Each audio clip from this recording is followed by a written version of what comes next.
And we are live. You're listening to another episode of Interchain FM, which is a technical podcast on all things interoperability, NFTs, DeFi, and today, NFT gaming. So if you're seeking alpha and cosmos, look no further. I'm your host, Chango Unchained. We're here with Lex Avellino today, and he's going to be giving us a demo of the Strange Clan via Passage 3D. He did show me a little bit of what's in store earlier on, so you're going to be in for a treat. This is going to be a little bit different. We're not just going to be doing a straight interview episode, but we're going to get immersed into the Hands on. Metacosmoverse. Yeah. Yeah. So just to give you a little intro, the Strange Clan is, I would say, the first blockchain-based NFT gaming token that is coming into the cosmos this year, and so that's very exciting. It's called the token is called YAWP, right? I just got Yep. spam. YAWP. Yeah. Yeah. Oh, you're gonna get a bunch of YAWPs for sure. Yup. Oh my god. Yeah, I got spammed yop in Twitter, and so that was just crazy how big of a community you've built so far. So that's Yeah. amazing. So yeah, Lex, you're a college dropout and you got fired from your first corporate job. Congratulations. That's kind of a rite of passage for all of us. And then you started 3 divisions, right? Is it Yep. 3 division Three studio? division. Yeah, three division studio. Yeah. Tell us about how you got to this place. I mean, I did give a high level intro, but you could do a better job.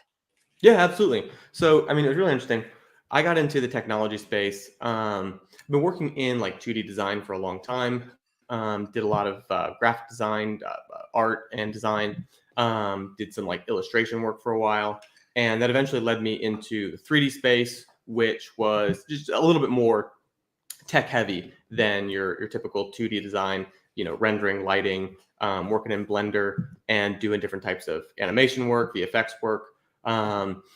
And that transition from 2D to 3D really happened around the time that I was getting fired. And I had started getting into Blender, and I'd only been doing it for a few months when I started my studio, all based around this 3D work. And that work very quickly led into we ended up doing a lot of virtual content for different events. We ended up working with a large partner who brought us into projects for brands like Warner Brothers, Capitol Records. We worked with Red Bull, Dallas Cowboys, did a lot of really fun projects designing a lot of physical events, actually. But then that quickly led into a lot of virtual content because the stuff that we're building to design these events was all 3D content, right? It was animations, it was real-time graphics where people could hop in and see what the event would be like before they, foot the bill for, millions of dollars to actually set this thing up. And so that kind of naturally led into, especially around the time that, people started working from home and things like that, how can we use these types of virtual spaces to make more meaningful interactions? And that led into Passage, right? And our first client for Passage was Amazon. We did a big virtual event for them. We had something like, it was 30,000 some odd users who attended, which was cool. And then we did an event for Scooter Braun. We did an event for Capitol Records. And then we just last year did an event for American Girl. So we've worked with some cool brands, but the most exciting thing for us was really building a platform for consumers and building something that was open, something where more people could get involved. It wasn't just these kind of like tailored niche events for big brands. And I got into the blockchain space, actually not that, it was just really a little bit over a year ago. And I'd been keeping an eye, just being somebody who's involved in technology. I knew about blockchain and I had some introductory education, but it was really when I started seeing and understanding really the network effect and understanding that the value of the blockchain is community, right? And that to me, that clicked because a big part of what we're doing with Strange Clan, our tagline is community, story and community, right? Those are our two biggest values because we love taking care of people and working in collaboration. And we're huge on the world building, storytelling elements of the brand and everything that we're building. So so got into blockchain, and our first big discovery in blockchain was Akash. And again, like I said, we've been building these products, virtual products for a long time, and compute power and being able to host an application, a website, an experience of any kind. I mean, that's a huge, fundamentally important piece of the infrastructure. and recognizing like this ecosystem, what Akash is doing with their tooling will allow people, I mean, it does allow people right now to avoid the censorship issues and the centralized infrastructure issues of monoliths like Google, Microsoft, Amazon. And so to me, it was just abundantly clear that they were doing it right. And then I started following Greg. And once I better understood Greg and saw like his voice in all of this and his mindset and just his brilliance, and a lot of the people that have come together in Cosmos, just some of the most thoughtful and community-oriented people. I just knew, for one, this is the place we want to be, right? In this community of builders, and that's what's really powerful about Cosmos is the builders in this space. And one of the things, some of the value that we really wanted to add when we started, because we knew what we wanted to do with Passage, right? Passage actually came first, even though it's a smaller brand right now, which is funny. And we'd started thinking about how do we make this an open platform, incorporating decentralized elements for identity, for assets with NFTs, and for relationships, right? So decentralized relationships is huge because, again, you see how people have been, chained to a particular platform because that's where their followers are, right? And that's a huge one that's really difficult for people if they can't leave, if they don't have an alternative, right? Being able to get followers from one platform to another is a difficult process. So we want to decentralize all of those elements when it comes to our virtual experiences, right? Whether it's sharing content, whether it's events and community interaction, things like that. So then that led to, but the problem is Passage is a really powerful ecosystem. It's a really powerful concept, but it doesn't have the same like hype value as something like StrangeClan, because StrangeClan is so readily accessible because people were primed to understand blockchain gaming and the value of being able to own their gaming assets and earn through the value they contribute to the community, right? So the whole, play to earn concept. So in StrangeClan for us was an opportunity to contribute something that felt like it was really lacking in Cosmos. We have these incredible builders, but very little content, very little exciting brands that are delivering storytelling content, visual content, whatever that may be. We didn't have any NFT projects when we started StrangeClan. And it was the first, it wasn't the first NFT because obviously, Persistence has been building, IrisNet has been building, and we had like Uptick. So there were NFTs in Cosmos. They were just very obscure and there was no cohesive NFT collection or project, right? Something that people wanted to get in on because of that project and not just because of one artist or because, it's valuable to them personally. So that was kind of like what led us to StrangeClan. Never could have anticipated how well it would have been received.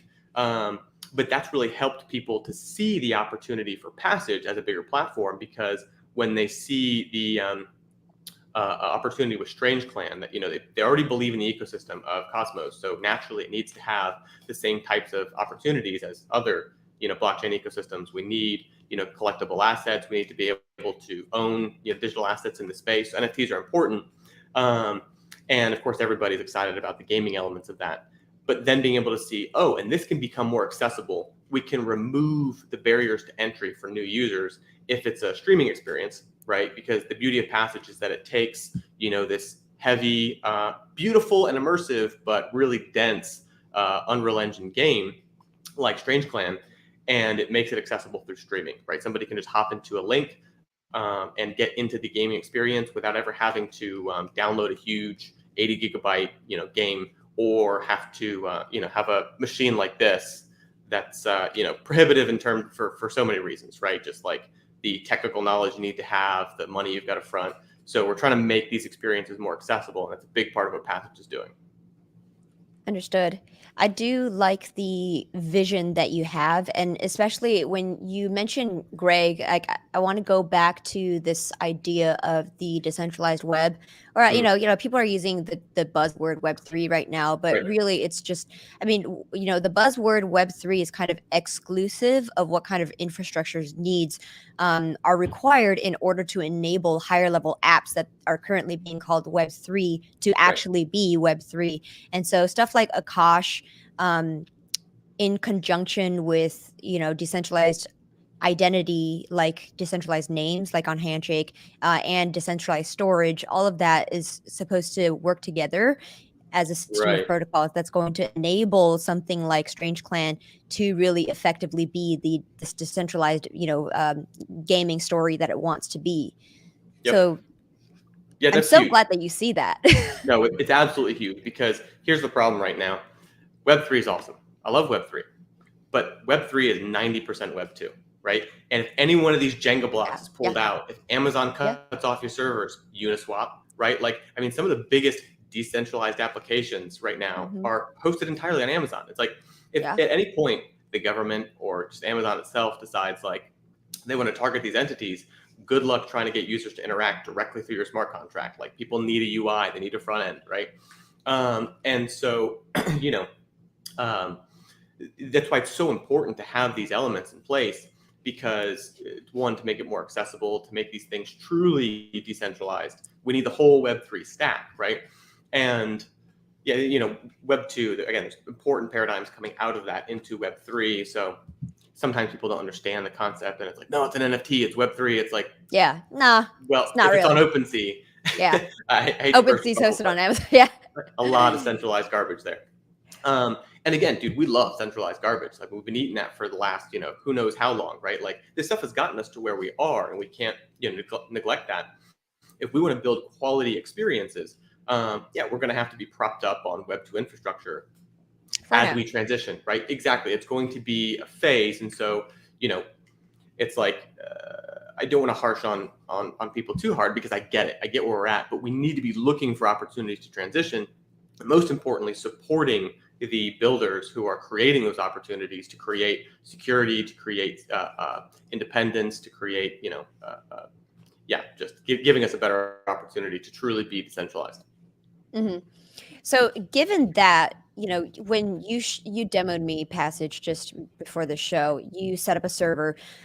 Tell me what kind of a model it is. It is obviously a client server model, so we still are relying on, somebody to host servers. But how Yep. does it as a network function? Is it like a Fediverse, kind of like Mastodon, or Yeah, how yeah. is it set up? No, that's awesome. That's a great point. So the goal right now, it's a lot of custom development goes into setting up any particular world. Our goal, in terms of what we're building now, we are working towards having tools where there'll be open source tools that any team or team of developers could use to boot up a new Passage world, right? A suite of elements where they can push it onto Akash compute power. They could have decentralized DNS and decentralized storage. Like, we would bring the elements together, as well as our kind of like custom components, because we have some custom audio video infrastructure just because of the unique way the audio video is being used and how we're using WebRTC, because it's really organic, right? Like, most Zoom calls, you see maybe 10 people at a time, but in a Passage world, you got to be able to spin around and see 100 different faces, within your vicinity, right? And those 100 people will change as you move around. But so we got some custom infrastructure in there too. And we want to put out some open source tooling for other people to boot up Passage worlds. And what we're basically building is the protocol, right? We're building the format, we're building the standard, right? So that no matter who boots up the world, right, whether you have a custom development team or whether you're using our software as a service interface to boot up a world, right? Because we're going to have drag and drop infrastructure where, and this is the kind of thing that we've built in the past for our client work, are 3D applications where users can customize the space, right?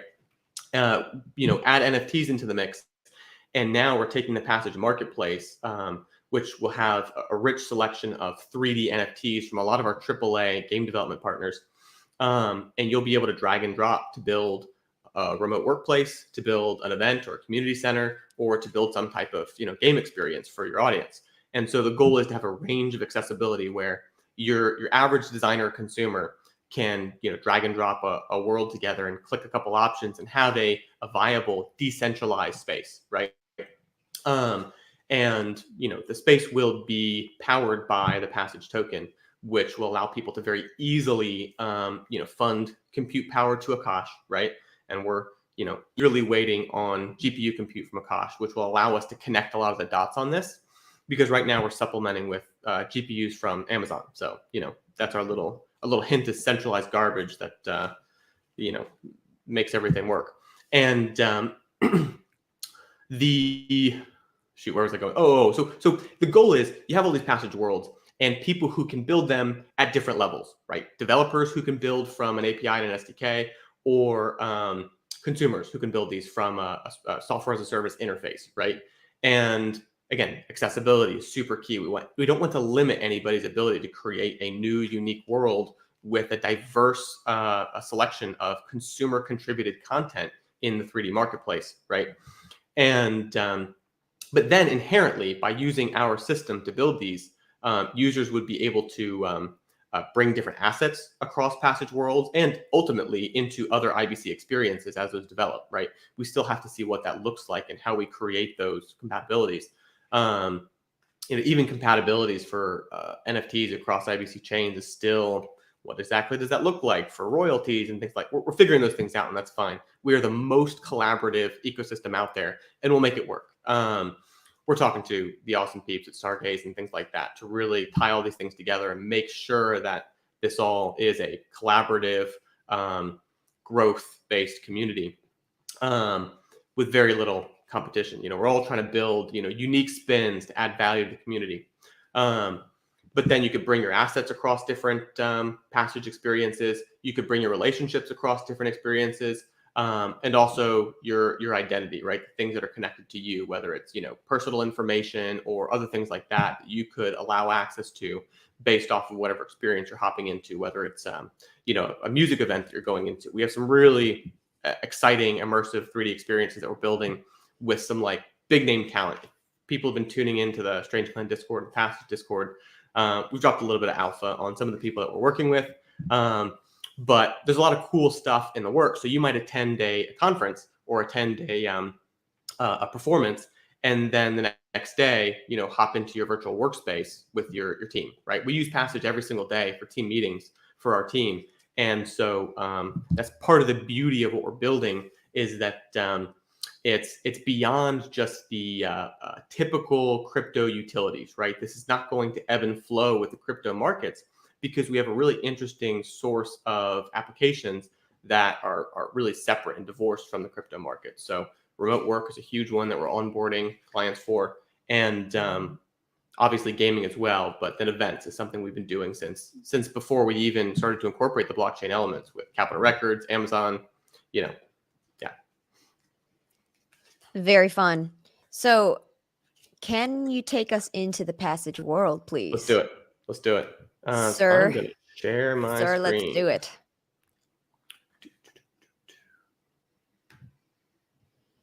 Can't wait. And it's coming. I'm going to give everyone a verbal cue of what we're looking at. So can you guys see my screen now? Yeah. Boom. Looks good. So this is what's really unique about Passage. For one, this is all running in my browser. And the beauty of this is that, people are able to hop in with just a link, right? We want easy accessibility. That's really important to being browser able support. to. Yeah, exactly. Right. So because here's the thing, we've built experiences for the web, 3D for the web, like WebGL, 3JS, those type of applications. Compatibility is terrible. Trying to build an experience that looks as good as this, right? But also works on mobile devices is just ridiculous, right? And different mobile devices, different mobile browsers, like Safari on iPhone is a huge pain to work with for 3D experiences. So it's one of those things where, dealing with compatibility is a huge issue that anybody who's building web native applications is going to run into. And we've been through all of it because we built this out for clients already. We had to build events, again, that were going to be accessible, but also be visually rich and immersive. So then the other cool thing about this, again, so it's streaming, so you can get the highest possible, and it's streaming from Unreal Engine, right? We want to set up build opportunities for people to be able to build experiences with open source tools as well, like Godot is another game engine that's doing really well. So there's quality alternatives, but we want to start with the highest quality opportunity and then work our way back towards more open source alternatives, because the key is to give people a good combination of decentralized and open, but also high quality. We don't want shabby experiences. So then the streaming is one big benefit.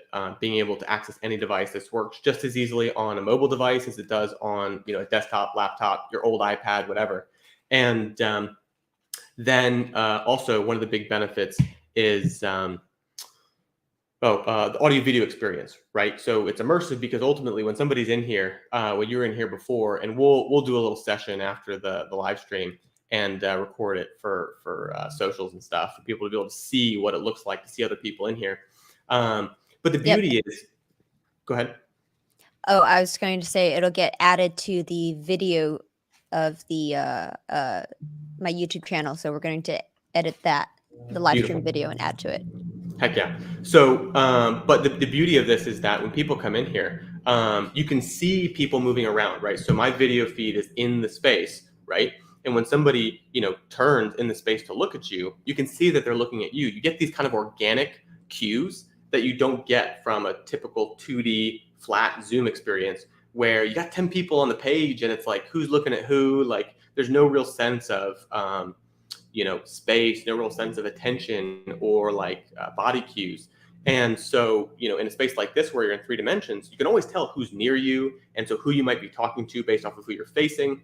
There's spatialized audio. So as you get further away, you get quieter. And then as you get closer. So, you can have different conversations in the same space, but then like walk over to somebody and talk to them. And it's really organic. And it was really interesting how we started to see, even in our team meetings, how it gave people an opportunity to kind of communicate the way that they do best. Some of our introverts would kind of like hang back a little bit, like physically, like further back in the circle when we're doing a meeting. And they would just kind of step forward when it was their turn to talk. And it was a lot more comfortable for them because they had the ability to kind of like not be the center of attention when they weren't needed, right? It's like if they're not needing to talk, why should they be the same size on the screen, the same audio level? Why should everything be just as focused on them as it is on the speaker, right? So ultimately, this allows people to arrange themselves the way they would in reality, and it gives people an opportunity to communicate in a way that is more true to life. And that was a big part of what we're aiming for, is the most immersive experience, right? Where you can actually feel like you're face to face, like you're turning to look at one person or turning to look at another person, and you get these spatialized cues from people in the communication. As well as rich realistic graphics, which we really get to push the limits with what we're doing with Unreal, and so the immersion was really important, but at the same time accessibility.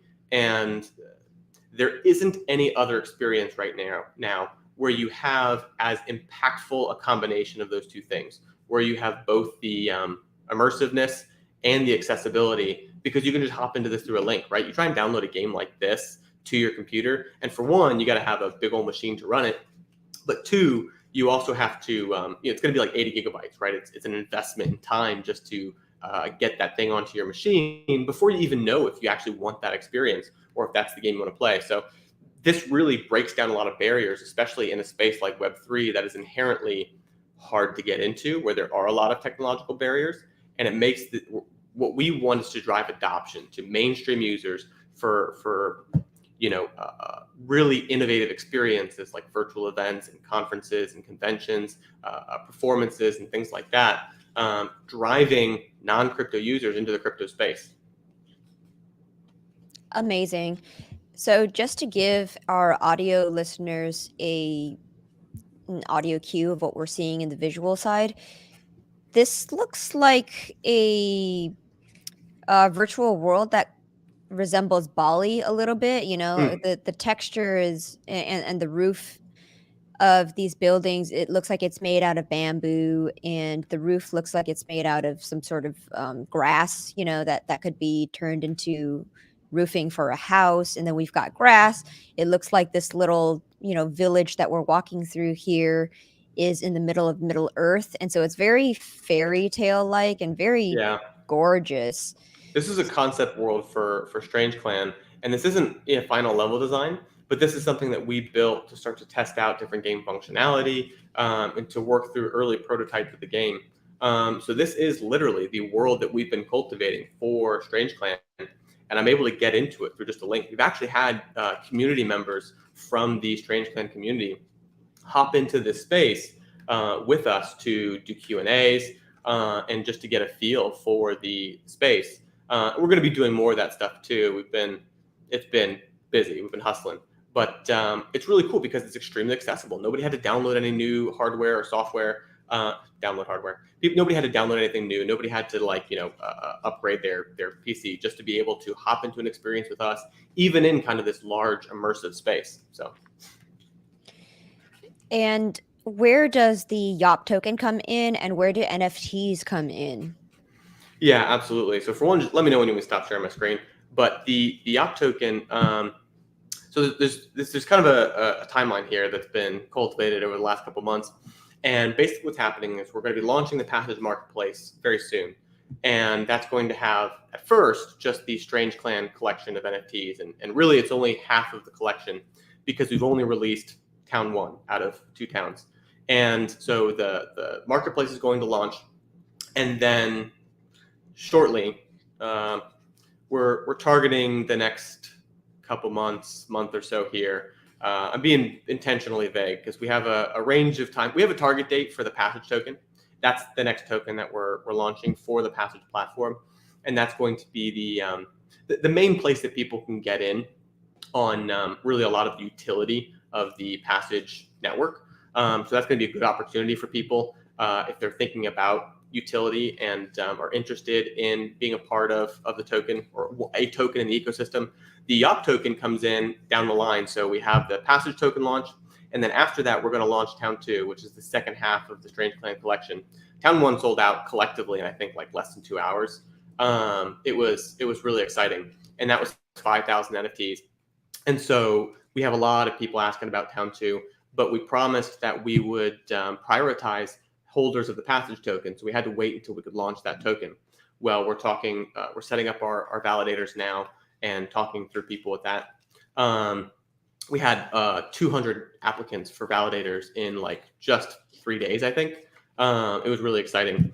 And so we're working on setting up our initial validator set. We're going to get the token launched. And after the token launches, then we'll be able to prioritize Passage token holders for about 2,000 whitelist spots for Town 2. And then after Town 2, the next big event is going to be the prologue experience, right? So this whole 3D world that we're building is going to take time. It'll be several years of building and iterating on functionality. And we hate the idea that people wouldn't be able to interact with the ecosystem, interact with the characters, the story, until the game is finished. So what we're building is a prologue experience that's going to be a totally 2D experience with some really fun retro vibes in terms of the way the graphics are handled. But we have a really incredible cast of 2D artists. And we also have a really incredible cast of voice actors and talent. So like, I don't know if you've seen Avatar: The Last Airbender, but the voice of Prince Zuko is a close partner of ours, Dante Basco. And he's also Rufio from Hook, if anybody knows that one with Robin Williams. He's an incredible guy. And we've been talking with him for a long time about collaborating in the Passage ecosystem. He's really excited about the NFTs that we're creating and the IP. And one issue we're trying to address is the fact that incredible talent like him and a lot of his connections at like Funimation and within the animation Comic-Con world, they don't own any of the IP that they've contributed to, right? So we got some really cool collaborations in the mix for getting a quality storytelling experience in a 2D format, right? With 2D animations, 2D worlds, where people will be able to have access to, a more basic feature set of farming, crafting, and questing, right? And the goal of the prologue is basically to give people a way to interact with the token, with the NFTs, and the ecosystem as a whole, discovering new quests, discovering new storylines, with some really rich story content, because we have such an incredible group of partners and connections in the media space.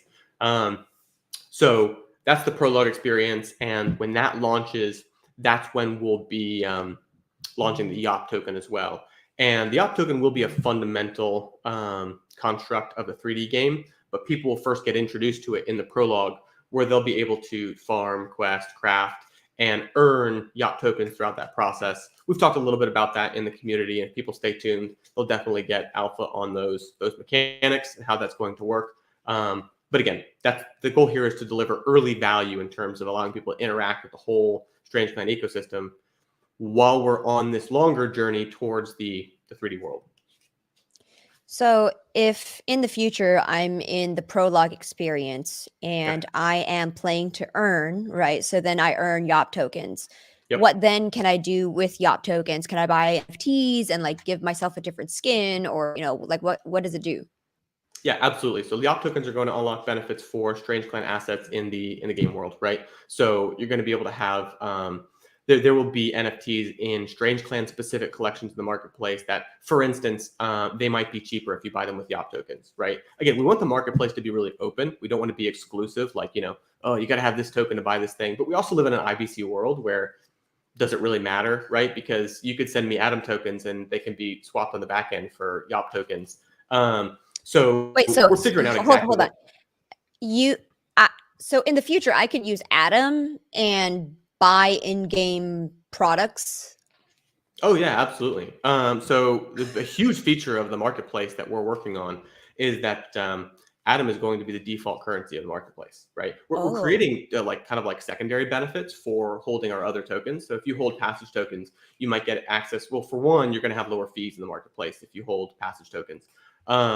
But then you might hold YAWP tokens and passage tokens and get access to exclusive collections of NFTs in the marketplace because you hold those tokens, right? For us, it's like, yeah, we want people to spend the token, but they should spend the token in-game doing in-game stuff.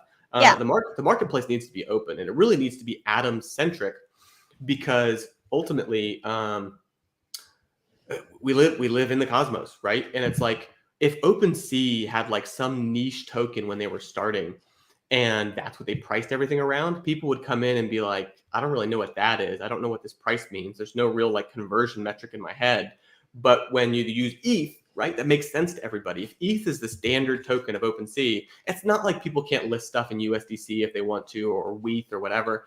But naturally, ETH is the standard, right? That is the default. And that's what we need in the Cosmos space. I don't believe we have an official Cosmos marketplace. And again, all about interoperability, all about collaboration in this space, because we're not going to have an official NFT marketplace in the Cosmos the same way that ETH does, because we do have sovereign chains, right? We're all about this interoperability, but at the same time, people need something that feels comfortable and natural for them as a Cosmos believer. They shouldn't have to buy into an obscure token at the same time as they're trying to make an investment in an NFT, right? If they're investing in an NFT, they're already making some speculation, right? So they shouldn't also have to speculate on this token they're trading into. So being able to operate in Atom, I think, is going to be a huge opportunity for adoption of the marketplace and give people the sense of having a standardized marketplace for Cosmos. So that's really important. But then in-game benefits for tokens, there's going to be a bunch of things with YAWP. And you may... I need to be careful with I'm prone to drop more alpha than I intend to, and my audience knows that. So I'm sure, I actually can't see the YouTube chat. I need to pull it up, but I'm sure they are antagonizing us right now about dropping alpha and probably yapping it up. And if they're not, they better be. But for in-game, there's going to be some really cool opportunities for people to spend their YAWP on exclusive in-game assets. So assets that are exclusive to the story and are not necessarily in the marketplace, or at least they're created through spending YAWP, right? And then they could end up on the marketplace, right? But the idea is that you're going to be interacting with the story, completing quests, and during key moments, you may be able to get access to these crystals throughout the game, right? And you're going to need to spend YAWP in order to craft different elements of the crystals or shape different opportunities with the crystals. But these things kind of build up where, first you're farming and you're getting resources that will either be token based or, they'll either be fungible or non-fungible tokens, these resources. It depends how unique they need to be. And you can use these things to craft new items, whatever. They'll be used in different ways, but you'll also have opportunities to be earning YAWP through those farming processes, right? Or trading your resources for YAWP on the open market. And as you're collecting YAWP, you can use that to spend, to interact with, to get new elements in the game to help you get further on quests, right? So you're getting further on quests, you're collecting crystals, you're crafting or shaping these crystals in different ways. I'll be intentionally vague about this. And you're using these actually to there will be some mechanisms where you can unlock new areas of the story using your crystals, right? And some of this will be localized to you, so it opens up your experience. But then there's also going to be a bigger community element where, as the community aggregates enough crystals, it'll open up total new levels and spaces for the whole community, right? And based off of your contribution to the crystals that were collected in the previous space will dictate benefits and opportunities that you have in the new space that is opened up, right? So there's going to be a big incentive for people to complete quests, to interact with the story, not to grind, but to do all these fun things, right? And to spend their YAWP. There's going to be lots of incentive to spend the YAWP, because that's going to, and what's cool here is when you're spending YAWP on these crystals, there's DeFi elements happening underneath the surface, right? That are going to create opportunities for yield. They're going to create opportunities for people to be earning in other ways, right? And so it's going to compound, and there's going to be added value as people are spending time in the ecosystem, as they're earning and spending YAWP. And so there's some really cool DeFi elements that we're working in there. But what's most important to us is that you don't have to worry about that you get to have a fun experience, engage with a rich story, interact with, exciting characters. And you're thinking about what's happening next. Like, I want to know what's beyond that forest. I want to know why this character is doing this thing. That's what people should be thinking about. Not like, well, I got to visit the farm 4 times today, because if I don't, then my yield I won't optimize, but whatever. It's like, that's not the things that we want people to be thinking about. That should just be a byproduct of engaging with the community and adding value by participating, right? When you add value, you should get value back. You should always be able to get an appropriate share of the value you're creating by interacting with our ecosystem. But this should all happen underneath the surface, right? Because we're making a game here. We're not making a financial product. Yeah. So as cool as it sounds to me that you're going to be able to use cryptocurrency to pay for in-game products,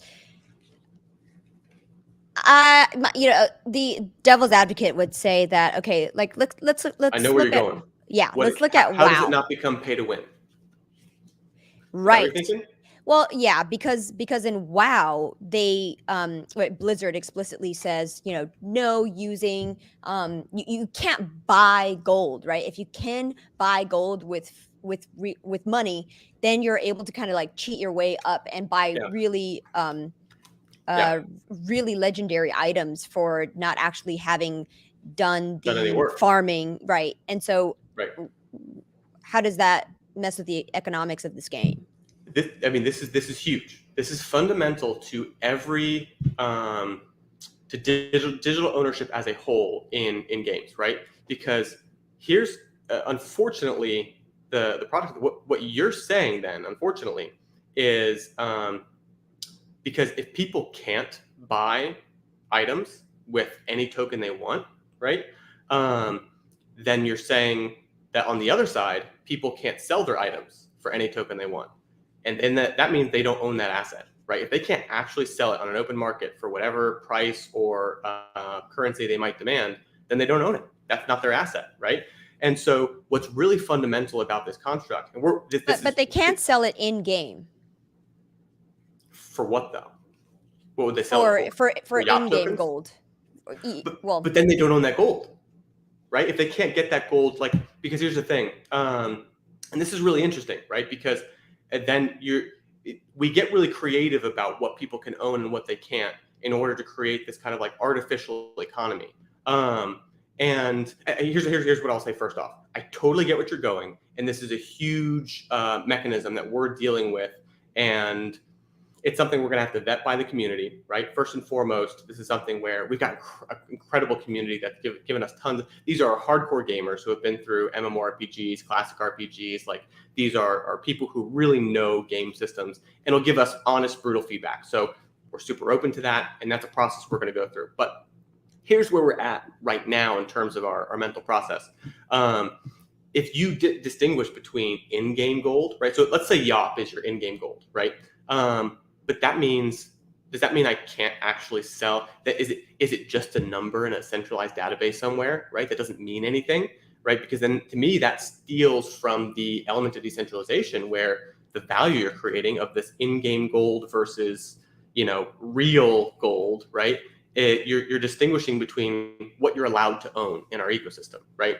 Now, there are elements where we're always going to have curation, right? For instance, people can't we want people to be able to customize their spaces in, like we're going to have ownable land, right? You can customize, but we are going to pick and choose what 3D NFTs, like which collections of NFTs people can use to customize their space, right? That's curation, right? Because we want to have a consistent and quality look for the game. We don't want people to just be able to take any 3D asset off our marketplace and bring it into a public space in the game, right? There needs to be some curation there, right? But when it comes to ownership, we're trying to find a way to be more open and make sure assets are ownable. And here's how we think this is going to avoid the pay to win concept, right?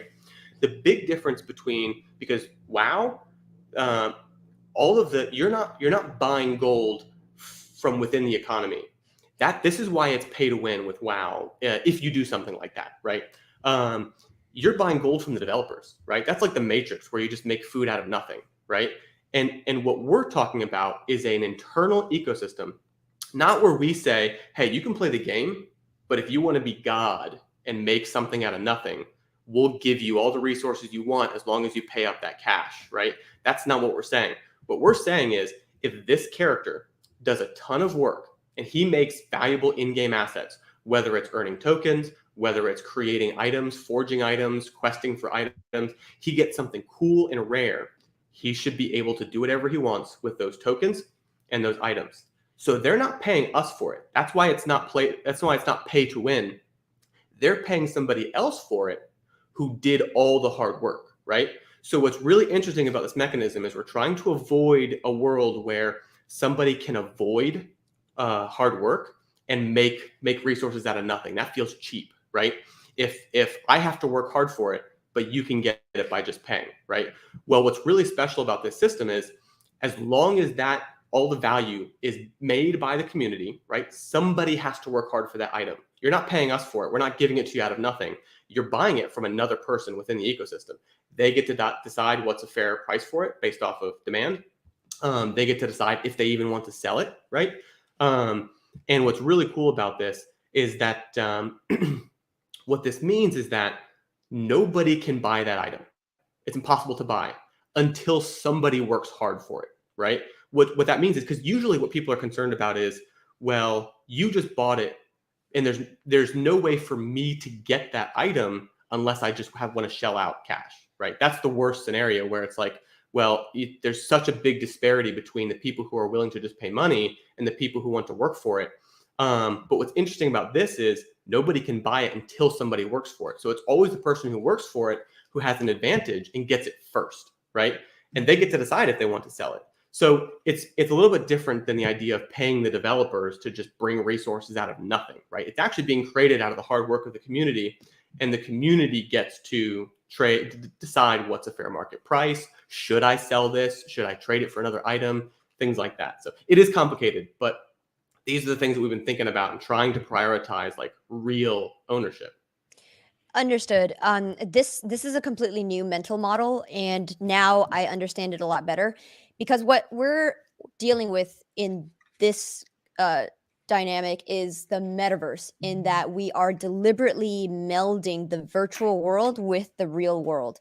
Yeah. And so with Blizzard and with WoW, there's a clear separation between game and real world, and that's the reason why you cannot allow the two to mesh together.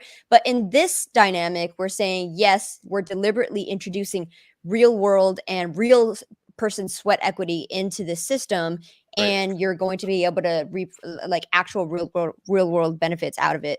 And so that's you're breaking new ground right now. So this is just it is really uncharted unique territory. Yeah, and that's why it's so interesting. And again, we're going to constantly vet this by the community. People will have to play it, in, again, NFT holders, if you want to actually be the ones testing this and helping us to cultivate this process, you better hold one of those NFTs to get in on alpha and beta testing. But we're going to go through the ringer with this and make sure that it actually pans out that way, because maybe we go in and test it and we're like, we do want to introduce some new mechanisms because it sounded good on paper, but it doesn't play well, right? So we'll vet the whole process, but this is new ground, right? Like these are new concepts for like, well, what if you did own this, right? And trying to stay true to a real world in which, if I make this thing, it's mine, right? It's like I should be able to say like, hey, like I'll trade this for what you have, or you can buy it. You know, it's like you need to have ownership, and that's a big part of Web3. So yeah, trying to stay consistent to that vision. Yeah. So when I make an NFT, how do I make one and how is it rendered in the game? Yeah, absolutely. So, and that's all interesting too, because what you're talking about with most games, what you're talking about with the NFT.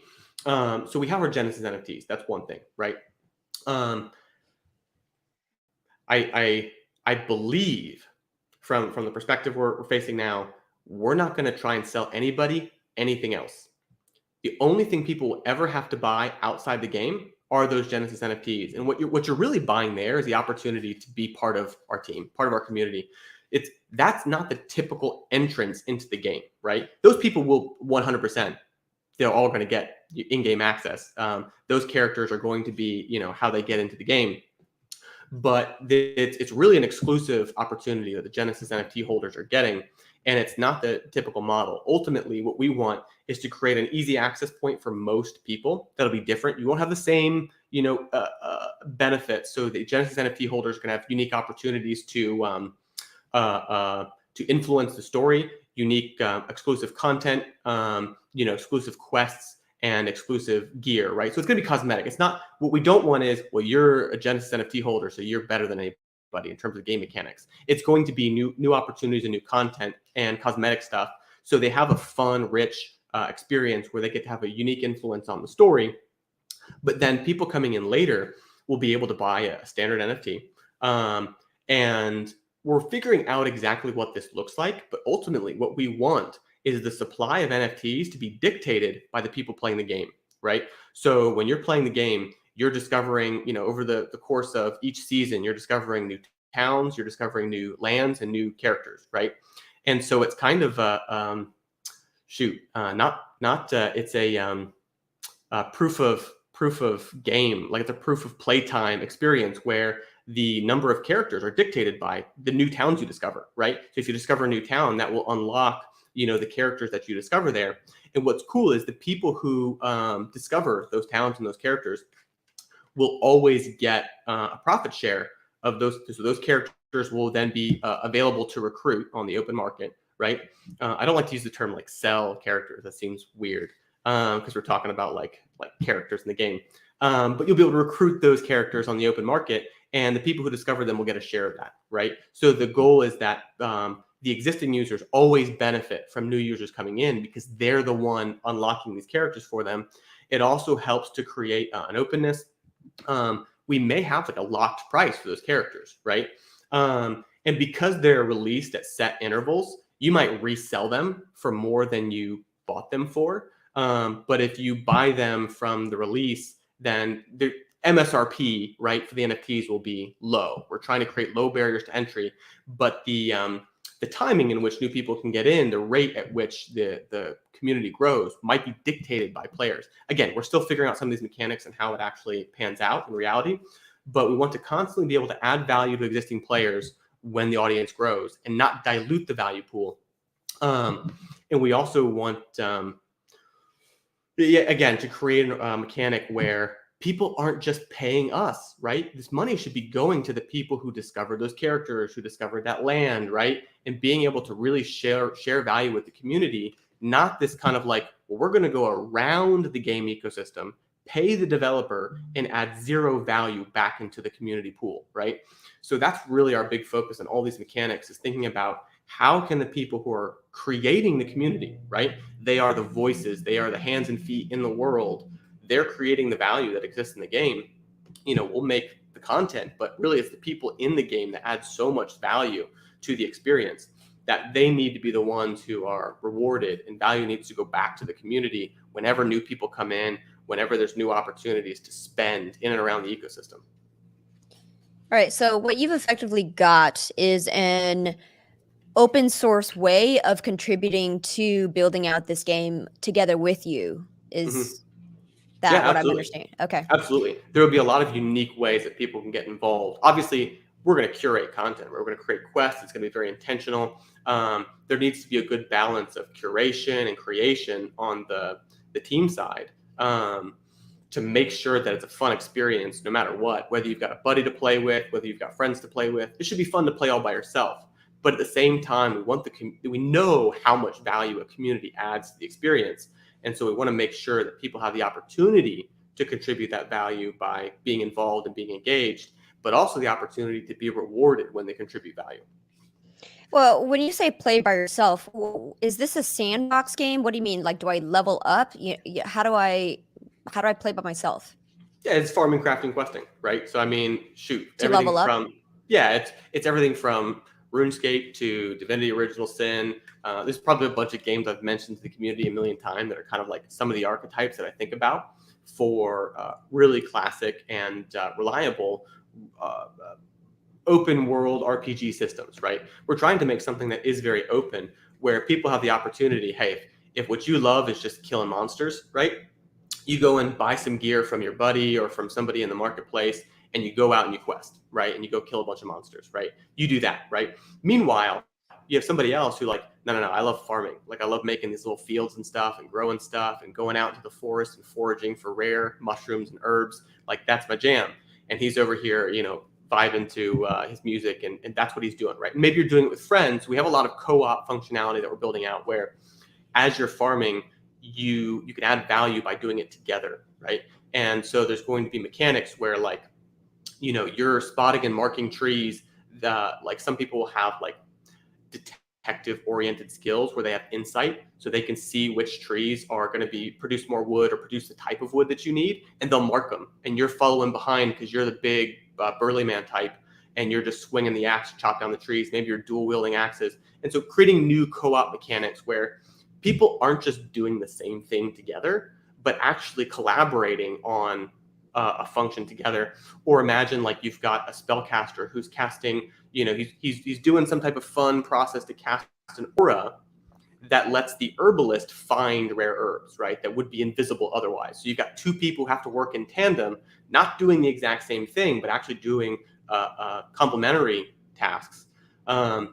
So again, you could do that by yourself. You can go find some herbs, you can chop down trees, build your house, build some weapons.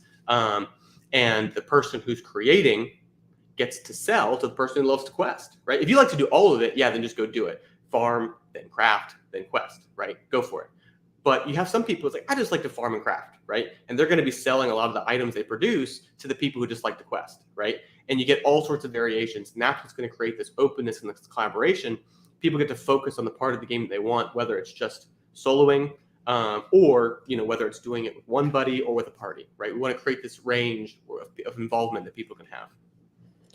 You're right. And so that kind of reminds me of, either World of Warcraft, or even older vintage game, Ultimate Online, where every individual has a certain skill set, and then you collaborate with somebody else to basically specialize, because you may not necessarily have that skill set. So yeah, it reminds me of sort of a like very open concept, very similar to what could happen in the real world, exactly mirroring that, in fact.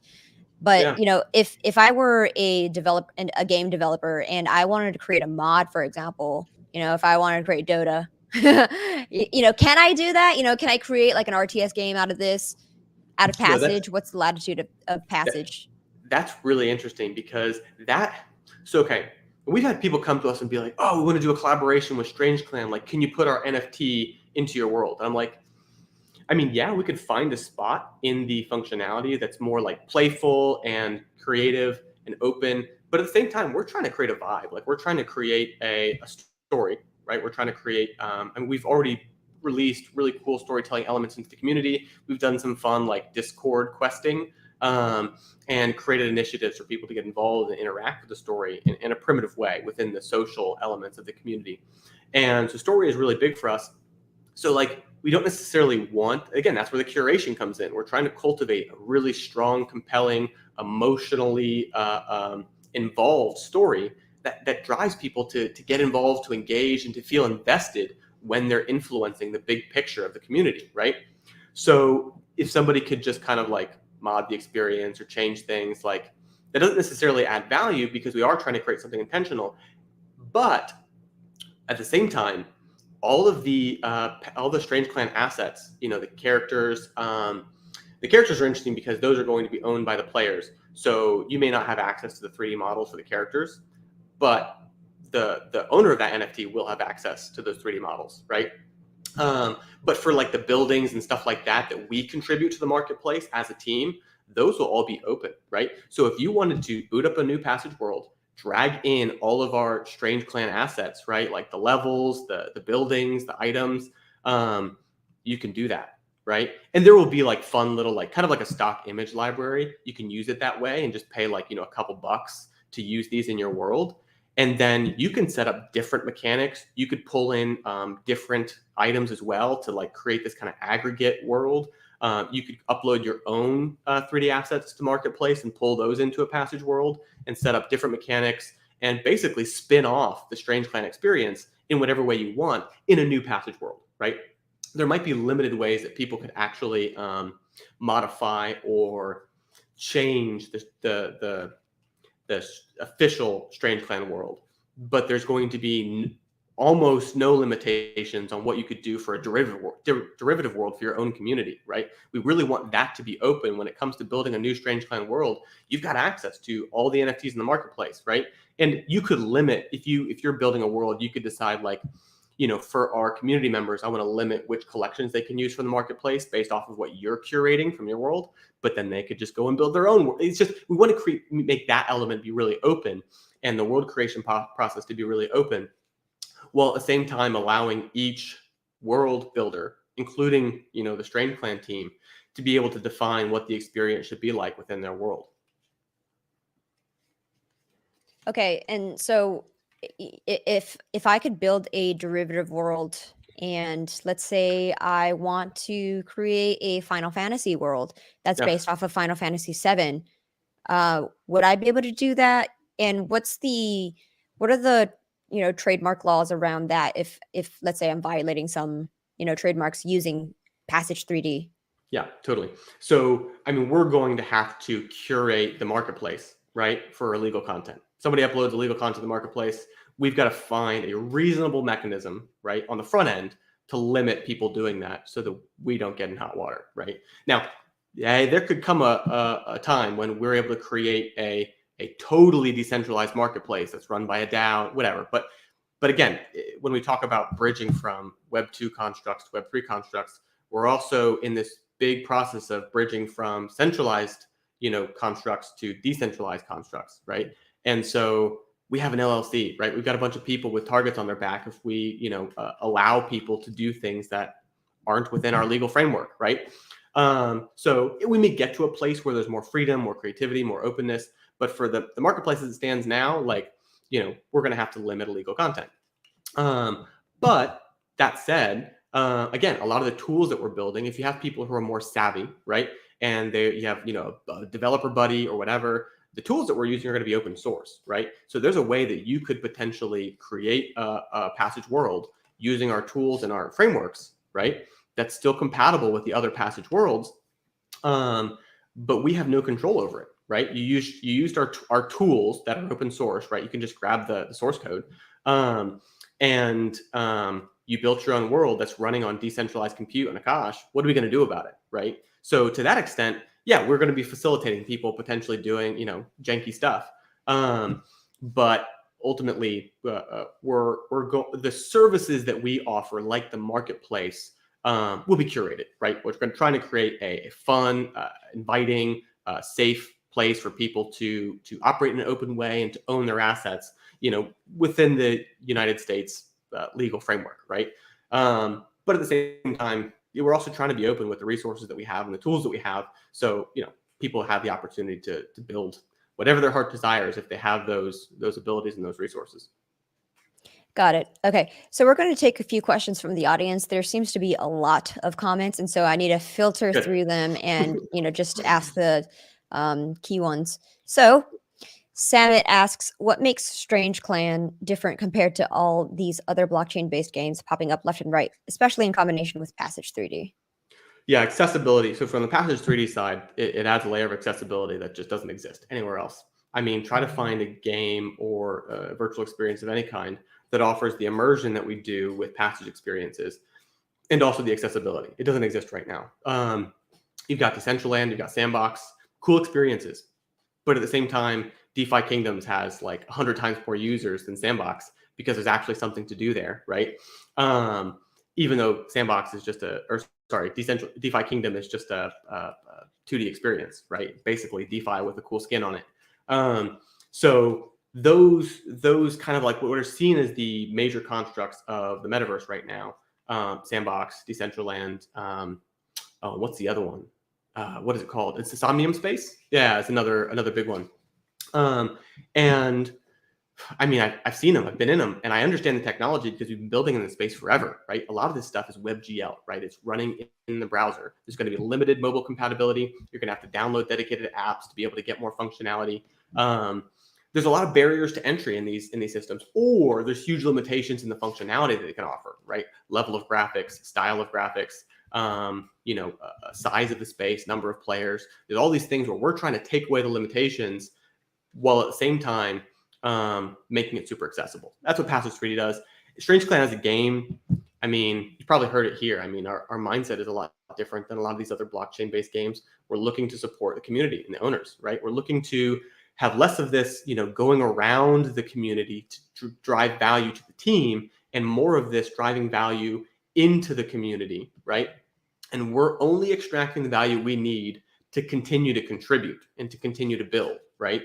So it's a different mindset, I would say, fundamentally. There's going to be lots of specifics that are different, but ultimately you'll play it if you like, the philosophy and the story that we're creating, right? That's really what makes any game unique, is just the world that you're building. So Samit also asks, is there going to be a Passage 3D SDK so people can build the world they always imagined? Will there be any connection between the game and Passage 3D except for the marketplace? Yeah, so with Passage, we're going to have tools, right? We'll have, software as a service tools where it's more of a service that people can use through the website and, drag and drop with an easy interface.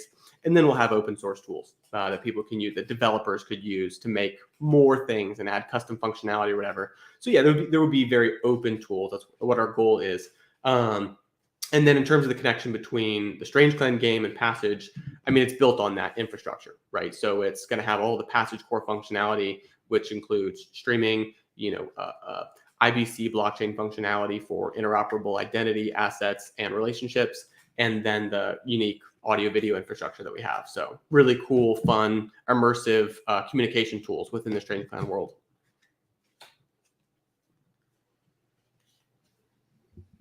Damian Brown asks, so none of this is running off of his processor? I don't know what that means. So there's a couple of things that could be coming out of that. I think he's talking about when I was sharing my screen. The whole experience you saw, it's just streaming. It's for my computer, what that was is just like streaming a YouTube video, right? No different, because it's all being streamed, and all the inputs that I was putting in, right? This is live, right? You can see me moving the character around, but those inputs are being sent up to the server, which, as things progress, we're decentralizing more and more of those elements so that it's all running on Akash in the future. But all that's running up to the server, and it controls the character for you from there. But it's just streaming the output to your machine. It's cool. It's wild. I'm just sifting through the comments. I'm going to find a few more questions. You got to dig through all the YAWPs, probably. There are a lot of YAWPs, yes. Yeah. So this is a highly inflationary commentary token. Just kidding. Yeah. There's a lot of YAWPs happening. That's our community battle cry. It comes from Walt Whitman's Song of Myself. It's very, it's deep. Also comes from Good Will Hunting. So. Yup. Damian Brown says, yeah, that's been my easiest way of NFTs to people. It's oh my gosh, I'm dyslexic. It's only the fact we have a stable marketplace to sell them. Have we created NFTs? We have had them, just no way to secure the. That one dropped off there. Yeah. Errol, by the way, is my he's probably he's in the chat, and he's our chief marketing officer. He also happens to be my brother. Got it. Monkey of Legand asks, what about using UST to purchase items?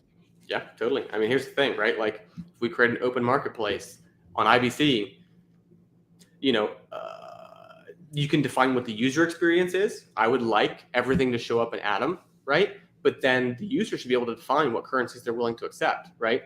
So if both users should be able to define what currencies they want to use, right? Oh, I want to buy it with, this is the token I have available. That's the token you want. As long as I can make an IBC swap to get those, and you can pass the fee off to somebody, there's no reason you shouldn't be able to purchase with Luna, UST, Osmo, whatever you want. This is hypothetical. We'll see how the actual user experience plays out and what makes sense for users. But ultimately, we've got a lot of power with IBC, and we don't have to deal with this Ethereum nonsense. Hi, Lyle asks, wait, so everybody invests in the next zone to unlock it?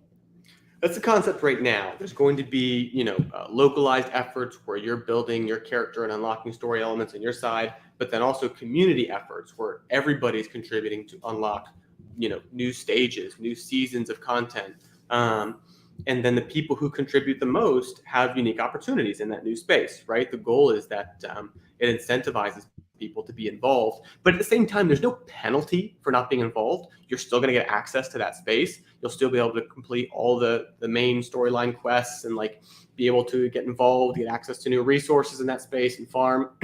There's just added benefit for people who were more engaged, and that's what we want, right? We don't want this shoot, man, even Sandbox's construct of selling land, they're selling land right now for crazy amounts of money, or profiting off of the volume and trading, right? With no product, right? Nobody can use it, right? So there's no opportunity for the community who might be involved with Sandbox someday to influence how the land gets used, right? It's really interesting. The users take almost no part in forming the land itself and what the world becomes, because they've already sold all the land to these commercial entities, and you got your big logos on the Sandbox map. Again, I love what Sandbox is doing. I don't mean to harsh on them, but ultimately, we really want that ownership. We want those things, the land and the world, to be unlocked by the users, and for people to be able to participate and be engaged. So yeah, we're trying to incentivize that. All right, last question here, because there's just too many comments to sift through. So Damian Brown asks, is YAWP going to be finite? That's a good question. You will find out more about that when we release the YAWP white paper. More info to come. There is a world in which it could be an inflationary token that has really solid burning mechanics and tokenomics that incentivize lockups. There's a world in which it could have inflation as a temporary mechanic where it has a max supply. We're still nailing down some of those things based off of the demands of the game mechanic, as well as what's going to make sense for the DeFi elements as well. All right, and just to close up, Lex, because we've been going for over an hour now. That's amazing. Yeah, can you give us an approximate estimate about launch in terms of quarters? So you don't need to give months or days. I'll say here are the next ways people get involved, because what people really want to know is what's coming up, right? In terms of the launch of the final game, I mean, we're talking years out, right? So I don't want to tease anybody on that. But in terms of ways you can get involved, you can, when the marketplace launches within the next couple of weeks, you'll be able to snatch up a Town 1 NFT, right? You want to get involved right now? Actually, we're giving away 500 whitelist spots for Town 2. And 2,000 of the whitelist spots are going to Passage token holders, but we've got a little chunk set aside for people who are going to make a special contribution to the Passage ecosystem through our Passage Pioneer program, right? So if you want to get a Strange Clan NFT and start getting involved, you can go right now to the Passage Discord, and it's discord.gg/passage, or just go to Passage 3D on Twitter, and the link's in the bio, right? But if you go to the Discord and look at the Become a Pioneer channel, you'll have all the info for 2 ways that you can get involved and potentially get in on it's going to be exclusive, but there's 500 spots for people to get in on the Town 2 whitelist, and we're giving away some Town 1 characters as well. So a couple opportunities there for you to get into the ecosystem and be a part of things. Check that out on the Passage Discord. And then Marketplace opens up in a couple of weeks. That's going to be the next opportunity on Juno Network for you to get involved in the Strange Land ecosystem, get yourself a Town 1 character.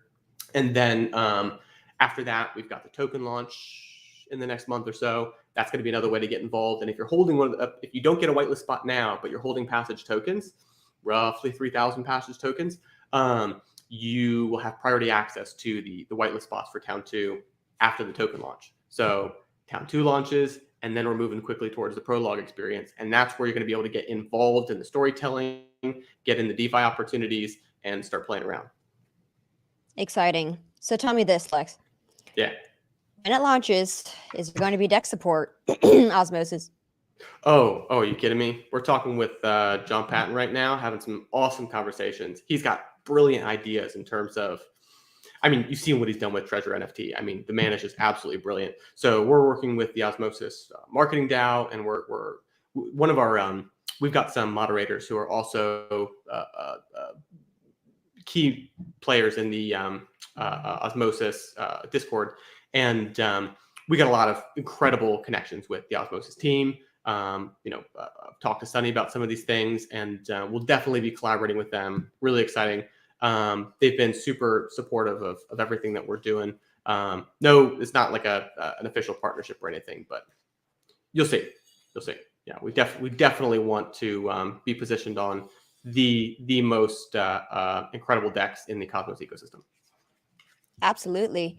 All right, so let's just close this up now. We've been going for a really long time. Thank you so much, Lex, for coming on to the show. It's been amazing and really fun to have you, especially for myself learning about NFT gaming, because that's something that's uncharted territory for me. And it's my pleasure. Yeah. Thank you, Brian Luke, for helping me produce these shows. He's in backstage helping us do all of the logistical work. And thank you to the audience for tuning in this week. We won't have Interchain FM next week for Miami Hack Week. I'll be at the Handshake Hacker House.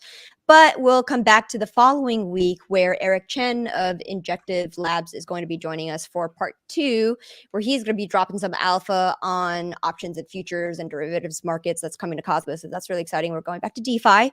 That's always exciting. You talk about yield farming. And then, see you all next week. Peace. Bye.